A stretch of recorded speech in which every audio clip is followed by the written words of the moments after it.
Hello friends, in this video I am going to discuss the amendments made in the definition of financial year which is given under clause 41 of section 2. I am CS Shantanu Pethe. I prepare videos for students, professionals and companies. So let's see the clause 41 of section 2 along with amendment made in it. So as per section 2 clause 41, financial year in relation to company or body corporate means a period ending on 31st of March.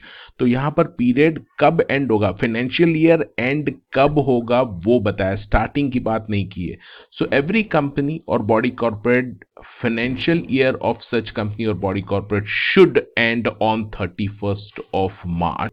It further says that if the company is incorporated on or after the first day of January of a year.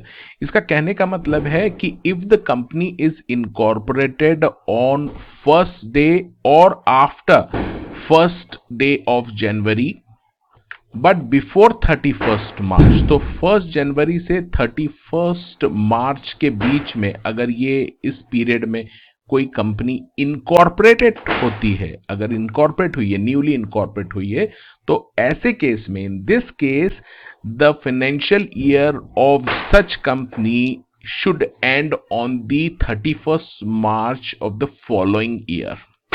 It means the first financial year of a company or body corporate may be more than 12 months. 12 months से भी ज़्यादा का हो सकता है अगर वो company 1 जनवरी या उसके बाद इनकॉर्पोरेट हुई है बट 31 मार्च के पहले इनकॉर्पोरेट हुई है.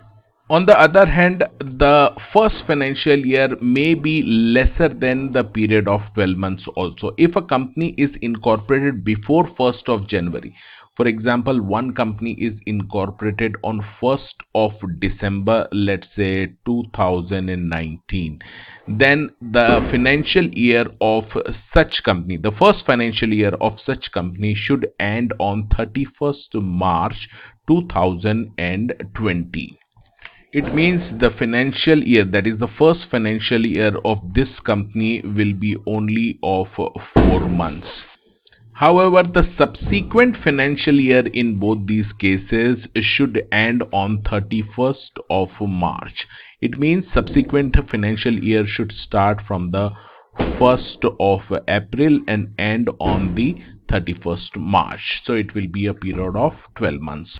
This provision of a financial year should end on 31st March has brought to bring the uniformity between different companies so that the results of different companies can be compared easily. Now let's talk about the amendment brought by Companies Amendment Act 2019. It says that a company or a body corporate may have a different financial year if such company or body corporate is a holding company, subsidiary or associate company of a company incorporated outside India. अब ये जो word company यहाँ पर इन्होंने use किया है, इसका मुझे ऑब्जेक्शन है इसके ऊपर, but still for the time being I am explaining as it is whatever is given in the act. It says that अगर कोई बाहर की कंपनी है और उस कंपनी की यहाँ पर कोई कंपनी होल्डिंग कंपनी है या फिर सब्सिडरी कंपनी है या फिर एसोसिएट कंपनी है, तो ये होल्डिंग सब्सिडरी और associate company, if such company has to follow a different financial year for the consolidation of accounts outside India. If such company incorporate outside India is having a different financial year for consolidation of account. अब consolidation of accounts क्या होता है ये आप अलग से definition में देख सकते हैं. Then in such case, such holding subsidiary or associate of such company incorporate outside India can have a different financial year which is not ending on 31st of March. But for this, such holding subsidiary or associate company should apply to the central government. यानी this company should make an application to the central government to have a different financial year which is not ending on 31st March. And on such application, central government may allow any period as its financial year, whether or not such period is a year. So suppose in this example, the company which is incorporated outside India is having a financial year from 1st of January to 31st of December, then these companies or body corporate which are holding subsidiary or associate of such company may have a financial year similar to this company which is incorporated outside India. Now, there are some transitional provisions also which suggest that before this amendment, the power to allow a different financial year was having with the tribunal. So it says that if the application was already made to the tribunal before the commencement of this act, then in such case the tribunal will decide such application and not the central government. So the pending application which were with the tribunal will be decided by the tribunal only.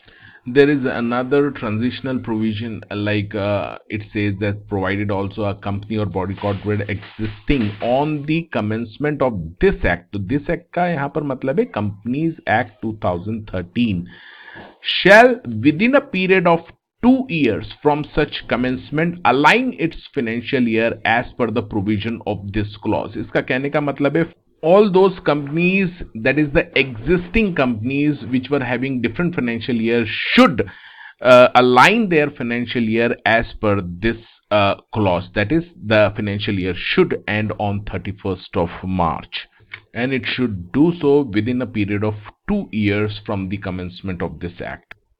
So the bottom line is that the financial year of all the companies and body corporate should end on 31st of March every year. However, there is an exception.